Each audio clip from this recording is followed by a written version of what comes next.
परमेश्वर, हम आपका हृदय से धन्यवाद करते हैं क्योंकि आप धन्यवाद के योग्य हैं। और जितनी भी आपकी धन्यवाद करें, जितना भी आपको धन्य कहें प्रभु, वो कम है।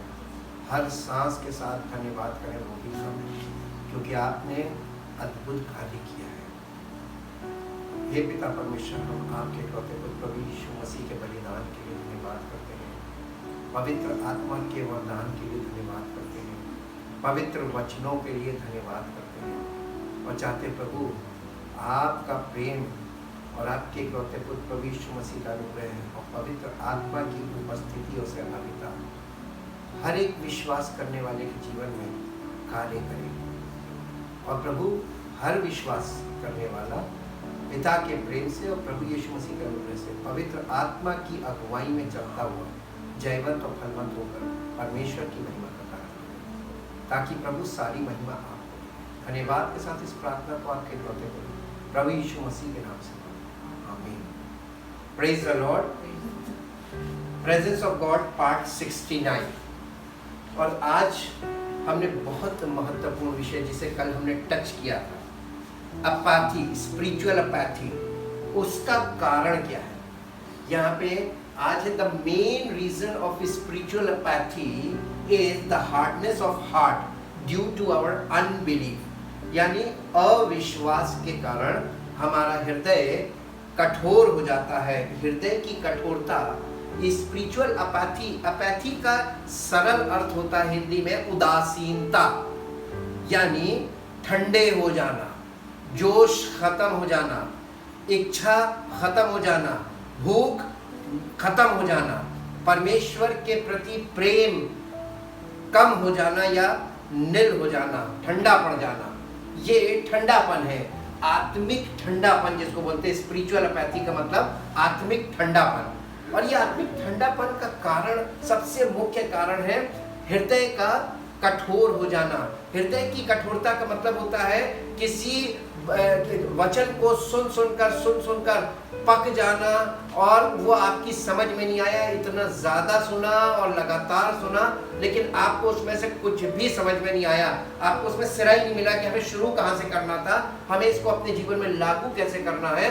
और इस तरीके से धीरे धीरे हमारे अंदर इच्छा खत्म होती जाती है और हम फिजिकल लाइफ में बहुत एक्टिव होते जाते हैं। हालांकि ये दशा के बाद भी लोगों की रूटीन लाइफ में चर्च जाना और रेगुलरली चर्च जाना और वहां पर बैठकर वचन सुनना, और वो सुने हुए वचन का कोई भी प्रभाव उनके जीवन में कभी नहीं दिखाई देता है, और ना ही उस सुने हुए वचन के प्रति कोई इंटरेस्ट उनके अंदर होता है, और वचन में लोगों की इच्छा नहीं होती है। लोग ज्यादातर म्यूजिक के साइड जाते हैं, गीत सुनने को कह दीजिए, गीत कह दीजिए तो वो 24 घंटे सुनने को तैयार है। लेकिन वचन जो सबसे प्रमुख चीज है, वो वचन उस जिसके द्वारा हमारी भीतरी मनुष्य में परिवर्तन होता, हमारा भीतरी मनुष्यत्व नया बनाया जाता है, उस वचन का कोई महत्व नहीं और उसके प्रति उदासीनता। और इसीलिए the hardness of heart is due to unbelief.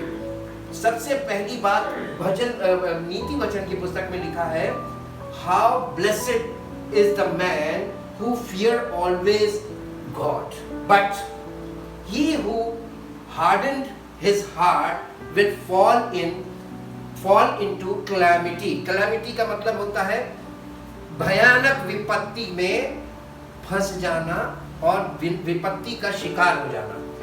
नीति वचन की पुस्तक 28 अध्याय के 14 पद से ही शुरुआत करेंगे। पहले हिंदी में पढ़िए, फिर इंग्लिश में। जी। मनुष्य निरंतर प्रभु का भय मानता रहता है, जो मनुष्य निरंतर कंटिन्यूअसली प्रभु का भय मानता रहता है, वो धन्य है। प्रेजेंट कंटिन्यूअस टेंस, वो धन्य है। सब लोग धन्य नहीं हो सकते हैं। जो संडे जाता है उसके लिए यहाँ पर नहीं लिखा वचन में, उसके लिए वचन में कहीं कोई आशीष की बात नहीं लिखी है, कहीं कोई वायदा नहीं है। जो निरंतर प्रभु का भय मानता रहता है इन लाइफ, वो धन्य है। परंतु जो अपना मन कठोर कर लेता है, परंतु जो अपना मन कठोर कर लेता, मन कठोर कैसे हो जाता है? सुन के इच्छा खत्म हो जाती है। हमने अरे बस थोड़ा सा वचन के नाम में लोग कहते हैं छोटा कर दिया, थोड़ा सा बहुत देर हो गई। 1 घंटा म्यूजिक चली कोई प्रॉब्लम नहीं, 15 मिनट वचन हो गया बहुत देर, सब टाइम देख लेना जी। परंतु जो अपना मन कठोर कर लेता है, परंतु जो अपना मन कठोर कर लेता है वह विपत्ति में पड़ता है। वही व्यक्ति विपत्ति में पड़ता है। और हमें अपने आप को ये जांचना चाहिए। पवित्र आत्मा हमको हर वो पॉइंट दिखाएगा जिस पॉइंट से हमारा आत्मिक जीवन रुक सकता है, जिस पॉइंट के कारण हमारा आत्मिक जीवन नष्ट हो सकता है, और जिस पॉइंट के कारण हमारा जीवन परमेश्वर की महिमा से रहित हो सकता है। हर उस पॉइंट पर हम जाएंगे क्योंकि पवित्र आत्मा हमें उन्हीं विषयों पर लेकर जाएगा। इसको इंग्लिश में पढ़ना बेटा। Blessed, happy, fortunate, and to be envied is the man who reverently and worshipfully fears the Lord at at all time, regardless of circumstances, चाहे यानी परिस्थिति जैसी भी हो, वो परमेश्वर का भय मानता रहता है।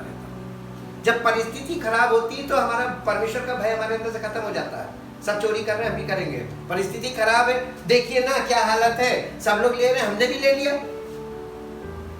यहाँ पर लिखा है कि जो व्यक्ति परमेश्वर का भय हर समय मानता, चाहे परिस्थिति कैसी भी हो जी।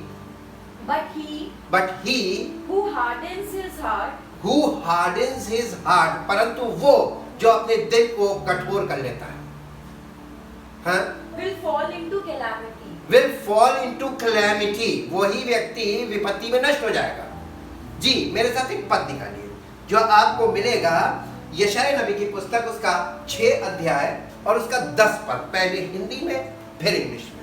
तू इन लोगों के मन को मोटा और उनके कानों को भारी कर, और उनकी आंखों को बंद कर, ऐसा ना हो कि वे आंखों से देखें और कानों से सुने और मन से बूझें और मन फिराएं और चंगे हो जाए। यानी चंगे हो जाने का मतलब यहाँ पर मालूम क्या है? उद्धार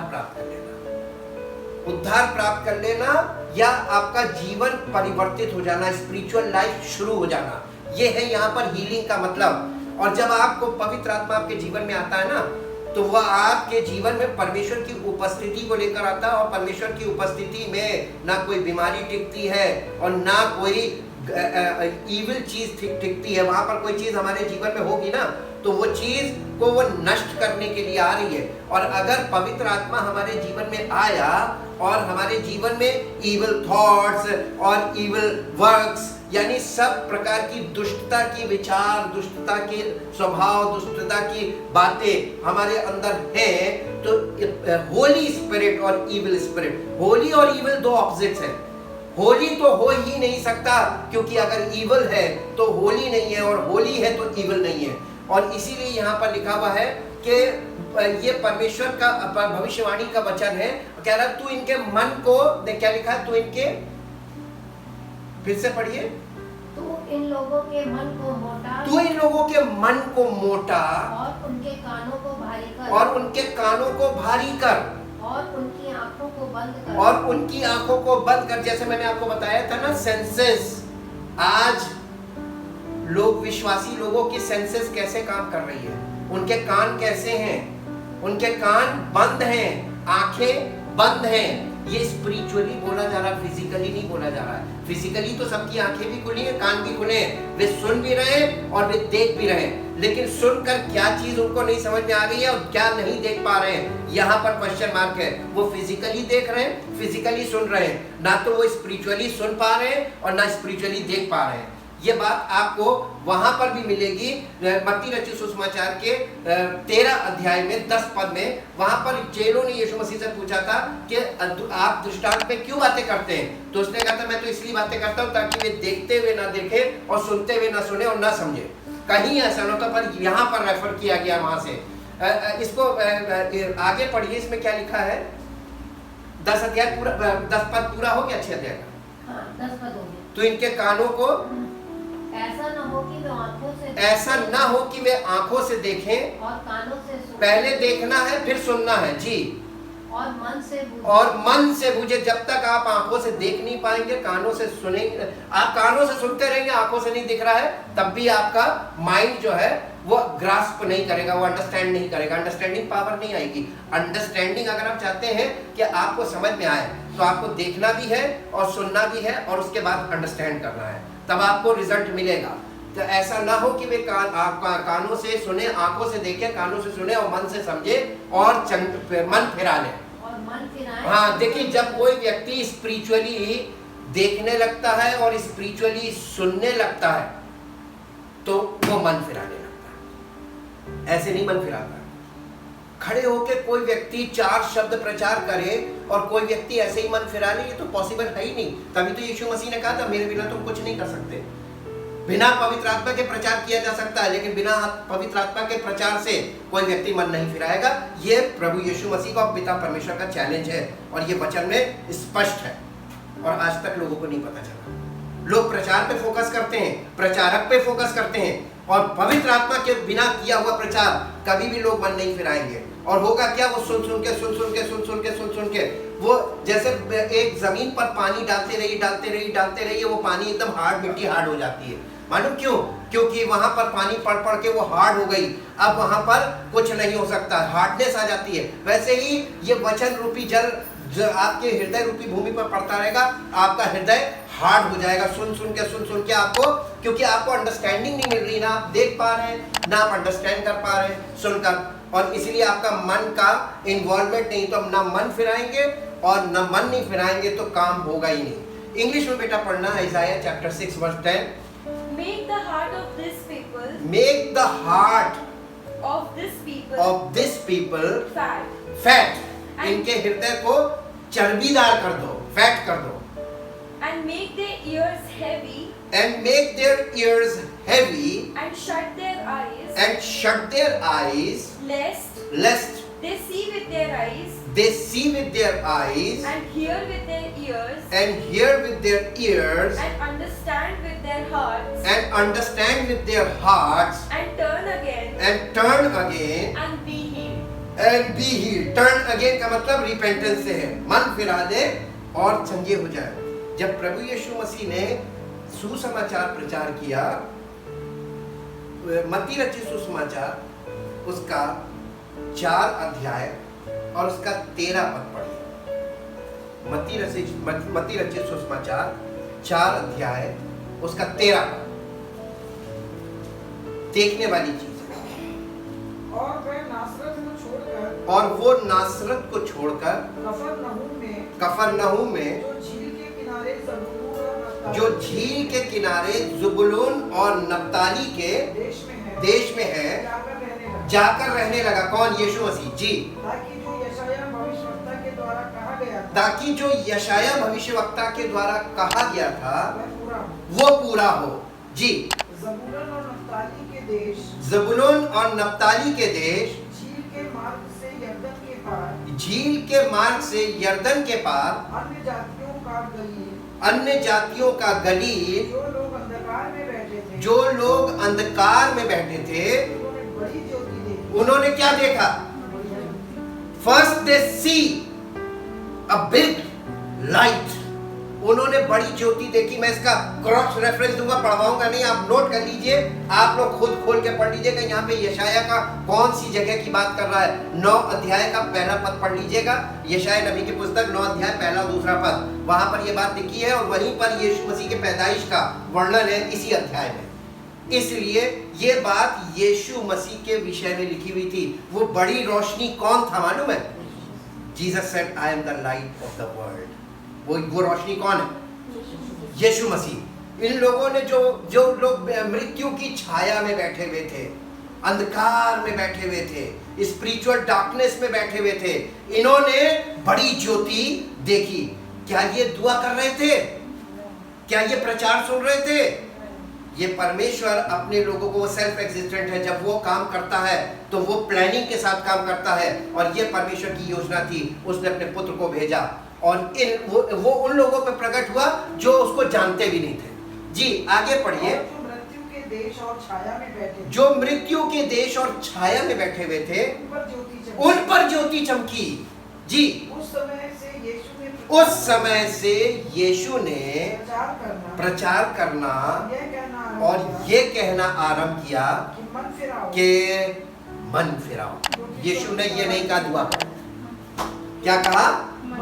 मन फिराओ क्योंकि स्वर्ग का राज्य निकट आया। स्वर्ग का राज्य निकट आ गया, यानी रोशनी तुम्हारे दरवाजे आ गई है, परमेश्वर की उपस्थिति आ गई तुम्हारे पास। मन फिराओ ताकि तुम उस उपस्थिति को देख सको, परमेश्वर की उस रोशनी को देख सको। वो स्पिरिचुअल लाइट तुम देख नहीं पाओगे बिना मन फिराए। आज भी लोग यीशु मसीह को देखना चाह रहे हैं। यीशु मसीह वो ज्योति है जिसे बिना मन फिराए देखा नहीं जा सकता, और वो ऐसे ही आप पर आपके सामने प्रकट भी हो जाएगा, आप देख भी लेंगे, तब भी आप उसको ग्रहण नहीं कर पाएंगे। जैसे आप जाके देखिएगा, पतरस ने जब यीशु मसीह ने कहा था तुम मुझे क्या कहते हो, उसने कहा था तू जीवते परमेश्वर का पुत्र मसीह है।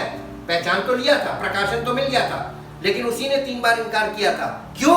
क्योंकि पवित्र आत्मा नहीं था, तो वो स्टेबल नहीं हो सकता था उस प्रकाशन में। प्रभु यीशु मसीह आपके सामने प्रकट हो जाए और आप पहचान भी लेंगे, तब भी आप उस पर भरोसा नहीं रख पाएंगे, आप उसका इनकार कर देंगे। और इसका भी एग्जाम्पल दिया जा चुका है। अब आप बिना मन फिराए, जैसे ही आप मन फिराएंगे पवित्र आत्मा आ जाएगा, और पवित्र आत्मा आपको यीशु मसीह की द्वारा पिता की प्रेजेंस में लेके जाएगा। ये प्रोग्रेशन से हो सकता है, ये एक झटके में नहीं हो सकता।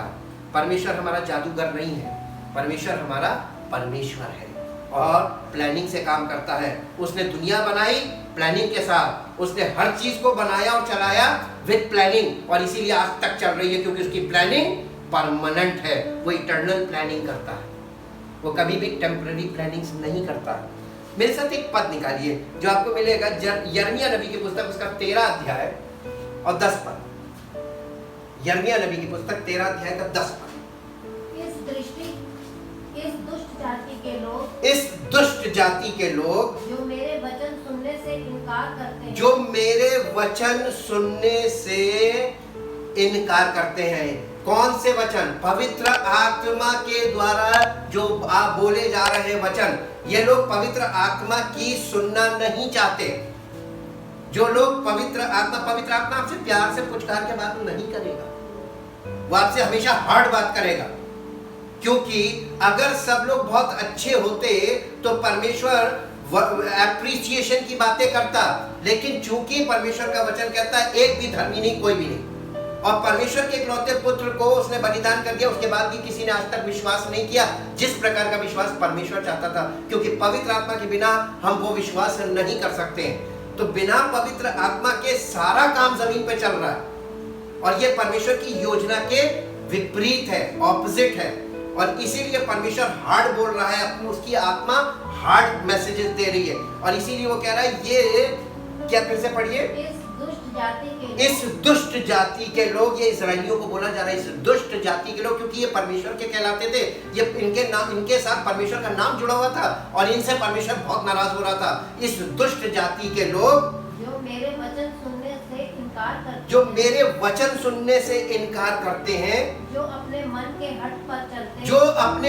के हट पर इन्होंने मन में जो ठाना वैसा करते। सारी प्लानिंग फिजिकल होती है, हमें इतने बजे ये करना है, इतने बजे इधर जाना, इतने बजे इधर जाना। वचन सुनेंगे नहीं, वचन बस उतनी देर सुनेगा, हमारा टाइम होगा हम चल देंगे, या वचन को कंडेंस करके हम अपने टाइम के हिसाब से तुरंत खत्म करेंगे, चल देंगे। किस चीज के साथ ज्यादा खिलवाड़ हो रहा है? सिंगिंग के साथ नहीं हो रहा, वचन के साथ खिलवाड़ हो रहा है। और आदि में वचन था, वचन परमेश्वर के साथ था, और वचन परमेश्वर था।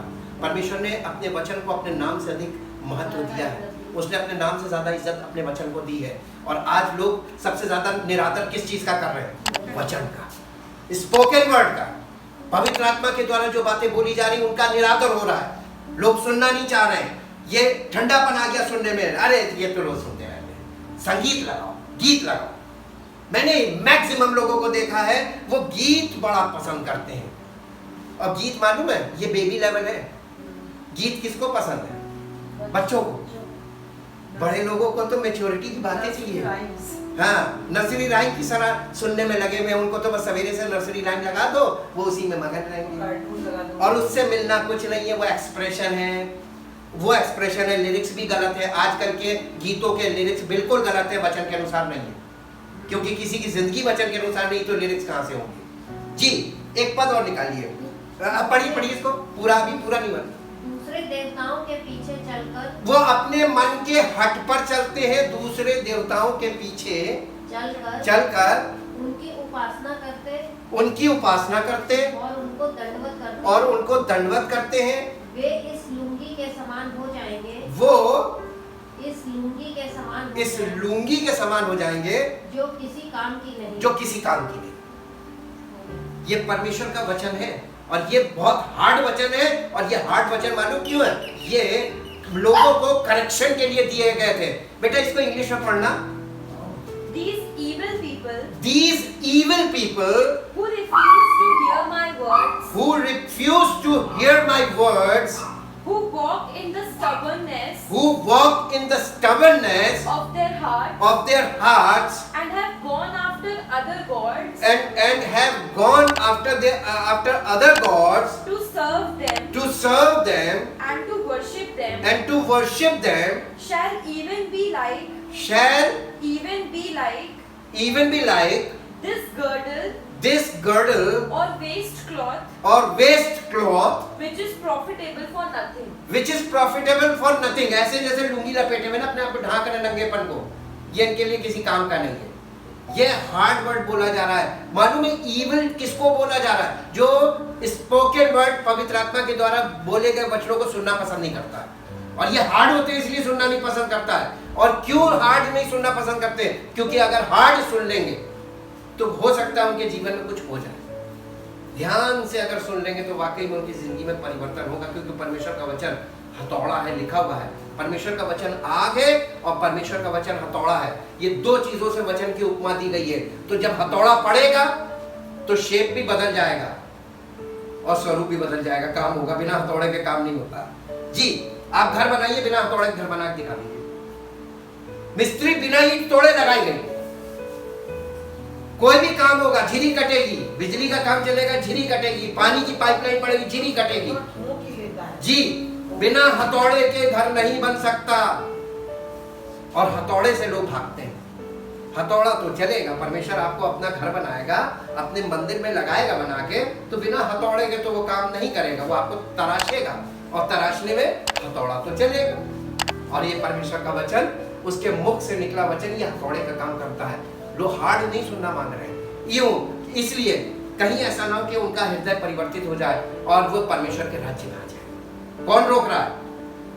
परमेश्वर का विरोधी आपको मीठी मीठी बातें करके अपने पाले में रोके रखेगा। हालेलुया। जी एक और पद निकालिए, यिर्मयाह नबी की पुस्तक उसका 18 अध्याय का 12 पद पढ़िए। The book of Jeremiah chapter 18 verse 12।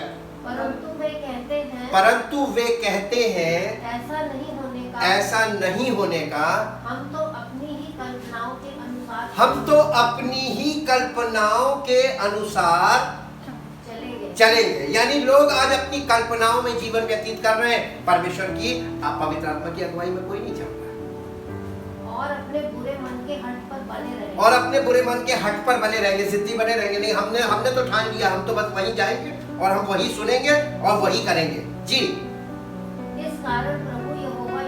इस कारण प्रभु यहोवा यूं कहता है, जाति जाति से पूछ कि ऐसी बातें क्या कभी किसी के सुनने में आई हैं? ऐसी बातें क्या कभी किसी के सुनने में आई है? इजराइल की कुमारी ने जो काम किया है, इजराइल की कुमारी ने, ये मंडली को बोला जा रहा है, इजराइल नेशन को। जी इजराइल की कुमारी ने जो काम किया है, उसके सुनने से रोम रोम खड़े हो जाते हैं। कुमारी का मतलब जो लोगों की दृष्टि में पवित्र है लेकिन वो पवित्र नहीं, उसने ऐसे काम किए। परमेश्वर पोल खोलने वाला काम करता है, और परमेश्वर का वचन एक ऐसी चीज है कि ये सब पोल खोल के रखी हुई है। कोई समझने वाला हो उसके सामने सब कुछ मिले। आपको जब आत्मिक तौर पे देखने लगेंगे तो आपको पता चलेगा अच्छा जो चल रहा है उसको परमेश्वर ने कैसे डिफाइन पहले से कर रखा है, ऑलरेडी डिक्लेयर्ड एवरीथिंग। एक पद जल्दी से निकाल लीजिए मेरे साथ। हाँ इसको इंग्लिश में पढ़ना बेटा। 18:12 Jeremiah. But they will say that is in vain that is in vain. For we will walk after our own devices. जो हमने तरीके बनाए हम उस तरीके को ही फॉलो करेंगे जी. And we will each do as the stubbornness of his own evil heart. as is own evil heart. Stubbornness का मतलब समझते हैं? Stubbornness ढीठ हो जाना. ढीठ. ये hardening का मतलब क्या है? हार्डनेस का मतलब है ढीठ बन जाना. आप बच्चा कैसे ढीठ बनता है? आप उसको मारते रहिए शुरू से, और मार खा के वो ढीठ बन जाएगा. आप किसी को बातें सुनाते रहिए, वो सुन के फिर भी ढीठ बन जाएगा. क्या बोली तो लेगी. ये हालत हो गई है, आत्मिक तौर पर ये हो गया है. और इसीलिए पवित्र आत्मा जब लोगों से बातें कर रहा है, लोगों का मन नहीं कर रहा सुनने का, क्योंकि वो ढीठ हो गए. हार्डनेस ऑफ हार्ट का मतलब वो ढीठ बन गए. उनकी आदत पड़ गई, अरे हमको तो जो करना वो करना, हम जैसे हैं वैसे ही रहेंगे. ये कहा जा रहा है. क्या होगा? Thank you Jesus. रोमियो की पत्री 2 अध्याय 5 पद, हिंदी में फिर इंग्लिश में. रोमियो की पत्री 2 अध्याय 5 पद. Thank you Jesus. पर तू अपनी कठोरता और हठीले मन के कारण उसके क्रोध के दिन के लिए जिसमें परमेश्वर का सच्चा न्याय प्रकट होगा अपने लिए क्रोध कमा रहा. ये आपके लिए डिक्लेयर्ड जजमेंट है इन द न्यू टेस्टामेंट. परमेश्वर के न्याय का समय अब शुरू हो गया है. उसका न्याय पृथ्वी पर शुरू हो गया है. अभी भी आंख नहीं खुली है तो आपको रैशनल जजमेंट से ही पता चल जाना चाहिए कि आज जो कुछ पूरे विश्व में हो रहा है ये क्या है? Judgment of God. और ये एक दिन में नहीं होगा. जजमेंट का टाइमिंग चलेगी, और ये टाइमिंग लंबी चलेगी. वो जजमेंट करना शुरू हुआ है. और परमेश्वर के वचन में लिखा है कि परमेश्वर का न्याय अपने घर से, यानी परमेश्वर का घराना जो है वो कलीसिया है. न्याय कहां से शुरू करेगा? अपने घर से, कलीसिया में. पहले तो सबसे पहले समस्या किस पर आएगी? कलीसिया और उसके लोगों पर. क्या आप प्रार्थना करके इसे रोक सकते हैं? परमेश्वर की योजनाएं कभी कोई नहीं रोक सकता है. ये सब परमेश्वर की योजना के अंतर्गत हो रहा है, जिसे परमेश्वर ने पहले से लिख के दिया हुआ है. और कलीसिया ये नहीं कह सकती कि हमें नहीं मालूम. अगर नहीं मालूम है तो तुम कलीसिया कैसे? तुमको मालूम क्यों नहीं? इसीलिए पौलुस ने बार पत्री में लिखा है, हम औरों के ना ही सोते ना रहे, हम जागते रहे.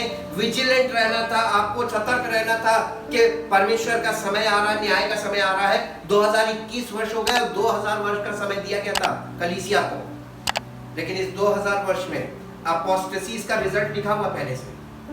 कुछ नहीं होगा.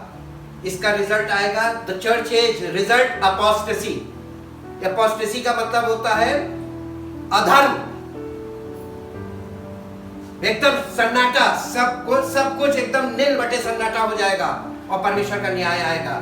लेकिन जो जागृत रहेगा, इसीलिए लिखा हुआ है ना, 10 कुंवारियों का दृष्टांत देख लीजिएगा, वहां पर दिया हुआ है कि वहां पर कलीसिया चर्च को नहीं दिखा रहा, वो इंडिविजुअल लाइफ्स को दिखा रहा है कि जो लोग जागृत हैं, मशाले लेकर, मशाले दिखाता पवित्र आत्मा, तेल पवित्र आत्मा, और मशाले यानी पवित्र आत्मा में वो चल भी रहे और उनके पास पवित्र आत्मा है. तेल और दिखाया है कि जो रेडी थे उन्हें एक्सेप्ट करेगा. और जो मशाले तो थी, मूर्खों के पास मशाले तो थी, लेकिन क्या नहीं था?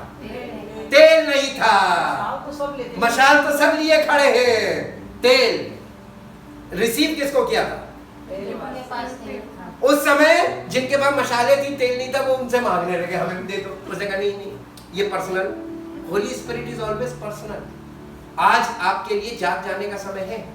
अगर नहीं जागे तो आने वाले समय में तैयार रहिएगा, क्योंकि परमेश्वर का वचन आपको अवेयर कर रहा है अभी. उसके बाद और पीछे आरावी तो मार्ग तैयार हो रहा है जजमेंट के लिए. क्या लिखा हुआ है? फिर से इसको इंग्लिश में पढ़ना बेटा. But by your callous stubbornness but by our callous stubbornness and impenitence of heart, you are storing up wrath and indignation for yourself, अपने लिए क्रोध कमा लो जी। on the day of wrath and indignation, when God's righteous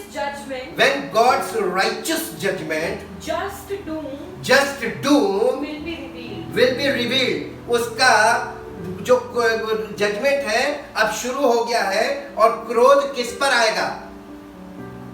जो क्रोध कमा रहा है। ढीठ बन के बैठ गए, नहीं सुनना है तो नहीं सुनना है, सुनना है तो नहीं मानना तो नहीं मानना है, सुन लेंगे मानेंगे नहीं। ये हालत है, ये स्टबर्ननेस। ये क्यों है? Hardness of heart means stubbornness. ढीठ बन गए। फायदा भी नहीं हो रहा है, सत्य को स्वीकार भी नहीं हो रहा।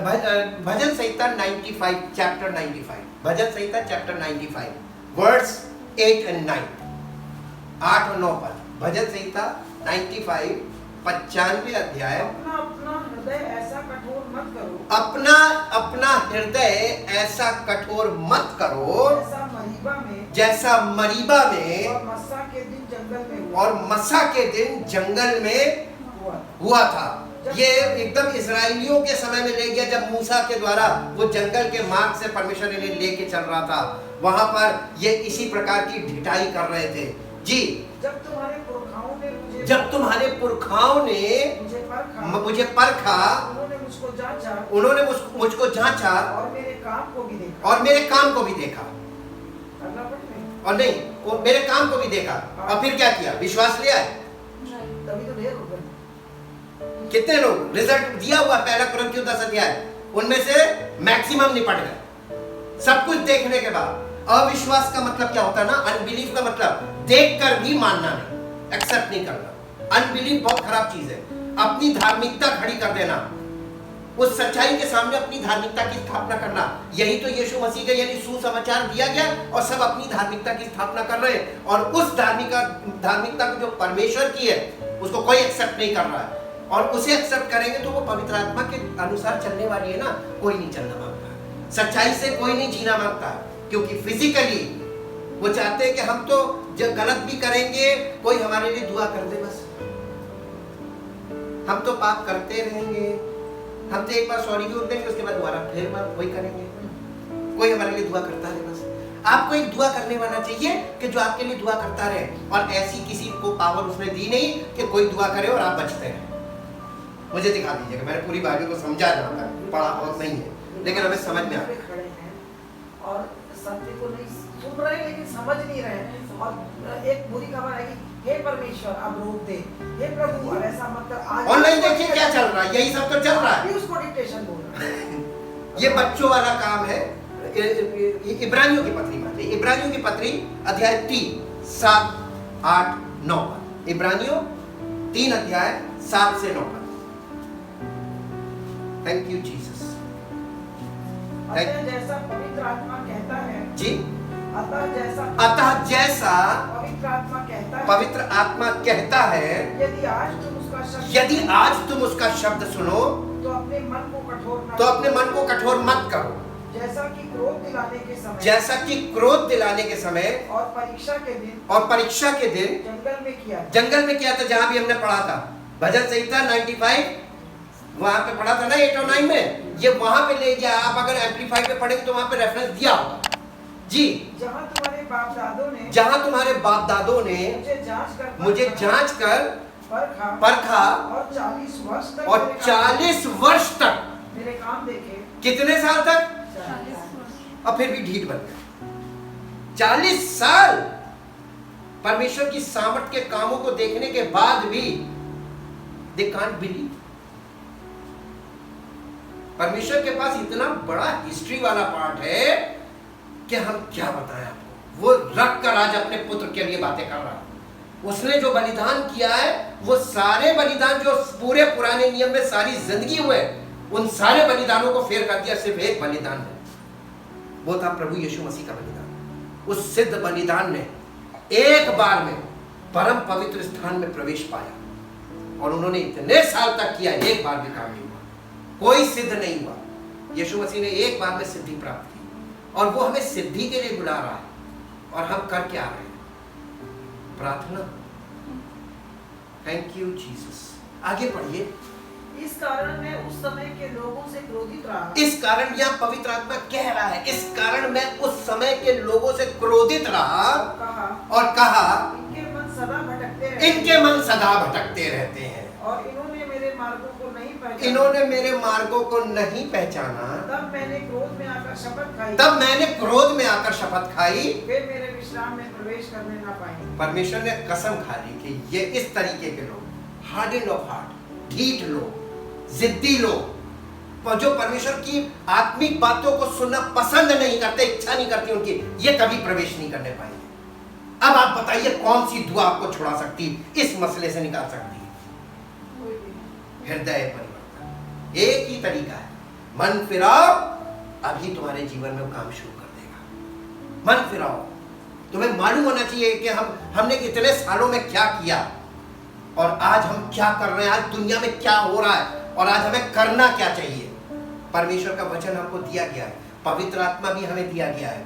अगर हम पवित्र आत्मा की बातों पर ध्यान दें तो सब पता चल जाएगा कि सॉल्यूशन अभी भी है, अभी भी कुछ बिगड़ा नहीं है। आगे पढ़िए क्या लिखा है। हे भाइयों चौकस रहो, तुम में ऐसा बुरा और अविश्वासी मन न हो। अब आप लोगों के लिए मैसेज ये है नए नियम का, पवित्र आत्मा की ओर से, हे भाइयों चौकस रहो। कौन, ये किन से बात कर रहा है? जो परमेश्वर के वचन को सुनने में अभी मन लगा रहे हैं, आज ताजा है। ऐसा ना हो कि तुम भी ऐसे ढीठ बन जाना। चौकस रहो, तुम में ऐसा बुरा और अविश्वासी मन ना हो, तुम में ऐसा बुरा और अविश्वासी मन ना हो जो तुम्हें जीवते परमेश्वर से दूर हटा ले जाए। जी, जिस दिन तक आज का दिन कहा जाता है, वरन जिस दिन तक आज का दिन कहा जाता है, हर दिन एक दूसरे को समझाते रहो। हर दिन यानी डेली हमको ये काम करना है। इसीलिए पवित्र आत्मा ने मुझे कहा तू डेली दे, ये काम डेली बेसिस पे होना है। रोज की रोटी मिलनी चाहिए लोगों को, ये वचन रूपी रोटी रोज दो, ताकि लोग सतर्क भी रहे, मजबूत रहे और सेहतमंद रहे और अपने परमेश्वर के साथ लिपटे रहे। डेली बेसिस पे, वीकली नहीं चाहिए, डेली बेसिस पे। जी, हर दिन एक दूसरे को समझाते रहो। ऐसा ना हो तुम में से कोई जन पाप के छल में आकर कठोर हो जाए। इसका मतलब ये हार्डनेस ऑफ हार्ट नहीं है, पाप का छल हमको कठोर कर देता है। जी, क्योंकि हम मसीह के भागीदार हुए हैं। यदि हम अपने प्रथम भरोसे पर अंत तक दृढ़ता से स्थिर रहे, जैसा कहा जाता है, यदि आज तुम उसका शब्द सुनो तो अपने मनों को कठोर ना करो, जैसा कि क्रोध दिलाने के समय किया था। जी, भला किन लोगों ने सुनकर भी क्रोध दिलाया? क्या उन सब ने नहीं जो मूसा के द्वारा मिस्र से निकले थे? और वे 40 वर्ष तक किन लोगों से क्रोधित रहा? वो 40 वर्ष तक किन लोगों से क्रोधित रहा? क्या उन्हीं से नहीं जिन्होंने पाप किया और उनके शव जंगल में पड़े रहे। रिजल्ट भी बताता जा रहा है। जी, और उसने किनसे शपथ खाई कि तुम मेरे विश्राम में प्रवेश नहीं करने पाओगे? क्या केवल उनसे नहीं, हाँ, जिन्होंने आज्ञा न मानी। केवल उन्हीं के लिए नहीं उसने शपथ खाई जिन्होंने आज्ञा नहीं मानी थी। जी, अतः हम देखते हैं कि अविश्वास के कारण प्रवेश न कर सके। कहाँ? विश्राम में प्रवेश नहीं कर पाए तो किंगडम में कहाँ प्रवेश कर पाएंगे? हालेलुया। 4 अध्याय में आ जाइए, 4 अध्याय और उसका 5 और 6 पद, 5, 6, 7। और इस जगह फिर वो कहता है वे मेरे विश्राम में प्रवेश करने ना पाएंगे। तो अब ये बात बाकी है कि कितने और हैं जो उस विश्राम में प्रवेश करें और जिन्हें उसका सुसमाचार पहले सुनाया गया, जिन्हें उसका सुसमाचार पहले सुनाया गया, उन्होंने आज्ञा न मानने के कारण उसमें प्रवेश नहीं किया। इसलिए वह किसी विशेष दिन को ठहराकर इतने दिन के बाद दाऊद की पुस्तक में उसे आज का दिन कहता है। टुडे, आप बाइबल की डिक्शनरी सर्च कर लीजिएगा, नेट पे सर्च कर लीजिएगा, टुडे का मतलब होता है अ न्यू बिगिनिंग। परमेश्वर आपको रोज एक दिन देता है, शायद आज इसका जीवन परिवर्तित हो जाए। वो पापियों की मृत्यु से प्रसन्न नहीं होता है, वो इंतजार करता है कि काश ये मन फिरा ले, मैं इसे जीवन दे दूं। वो जीवन देने वाला परमेश्वर है और सहन शक्ति उसके बराबर तो किसी की हो ही नहीं सकती है। उसने जो सहा इजराइलियों को, आसान बात नहीं है कि कोई सह ले। परमेश्वर ने हमको सहा, हम भी उनसे कम नहीं थे, हम भी वैसे ही थे, लेकिन उसका अनुग्रह ऐसा था कि उसके प्रेम के आगे हम मजबूर हो गए। उसका प्रेम हमें विवश करता है कि कितना प्रेम करता है, अपना पुत्र हमारे पापों के लिए बलिदान किया। इतना हमसे उबरने के बाद भी उसने जी, वो हमसे नहीं उबा, उसका प्रेम अभी भी हमारे लिए है, वो हमसे नहीं उबा, लेकिन हम उससे उब गए जिसने हमारे पापों के लिए अपने पुत्र को बलिदान किया। हिसाब लेगा, प्रार्थना काम नहीं करेगी, हिसाब लेगा, एक से हिसाब लेगा, क्योंकि वो प्रत्येक मनुष्य के गुनाहों के लिए उसका बेटा कुर्बान हुआ है। वो इसका हिसाब करेगा। हिसाब देने के लिए तैयार हो जाए या मन फिराकर उद्धार पाए। Thank you Jesus. आगे पढ़िए। 5, 6, 7 में क्या था? 6, 7, 8 था ना? 7, 8, 9। हाँ। इसलिए वो किसी विशेष दिन को ठहराकर इतने दिन के बाद दाऊद की पुस्तक में उसे आज का दिन कहता है। जैसे पहले कहा गया है, यदि आज तुम उसका शब्द सुनो तो अपने मनों को कठोर मत करो, क्योंकि यदि यहोशू उन्हें विश्राम में प्रवेश करा लेता तो उसके बाद दूसरे दिन की चर्चा न होती। अतः जान लो परमेश्वर के लोगों के लिए शब्द का विश्राम बाकी। अतः ये जान लो कि परमेश्वर के लोगों के लिए शब्द का विश्राम बाकी है, और वही विश्राम में वो प्रवेश करना है। विश्राम का मतलब, शब्द के विश्राम का मतलब है कि प्रभु यीशु मसीह ने अपना सब काम पूर्ण किया और ग्रेव में विश्राम किया, और तीसरे दिन जी उठा, पिता के दाहिने ऑफिस में बैठ गया, वो काम कर रहा है, सब कुछ कंप्लीट करके काम कर रहा है। और उत्पत्ति में जाके देखिए, परमेश्वर ने सृष्टि की रचना की, सब कुछ कंप्लीट किया, विश्राम किया, और जिस दिन वहां विश्राम किया उसी दिन शैतान ने काम किया, क्योंकि परमेश्वर विश्राम कर रहा था, उसने इंसान को उसी दिन पाप में गिराया। प्रभु यीशु मसीह ने फिर एक दिन और, परमेश्वर पिता ने फिर एक दिन और ठहराया विश्राम का, और वो विश्राम अब सब पर बाकी है। वो सबत का विश्राम जिसकी बात की जा रही है, वो उद्धार पाने का सबत है। जब आप और हम परमेश्वर के द्वारा उद्धार पाते हैं तो हम उस विश्राम में प्रवेश कर जाते हैं कि अब हमको कुछ नहीं करना है, परमेश्वर की धार्मिकता में कुछ नहीं करना है, केवल विश्वास करना है और पवित्र आत्मा की अगुवाई में चलना है। ये है विश्राम। पवित्र आत्मा की अगुवाई में चलने के लिए बोला, क्योंकि परमेश्वर ने मूसा से कहा था, मैं आप चलूंगा तुम्हें विश्राम दूंगा। तो परमेश्वर का आत्मा चलेगा और हमें विश्राम है, हमें सिर्फ फॉलो करना है। यही ये है सबत का विश्राम। यह भी बाकी है। यदि अभी भी आप तमाम काम कर रहे हैं, प्रार्थना 24 घंटे करेंगे, आप थक जाएंगे, लेकिन कोई रिजल्ट नहीं मिलेगा।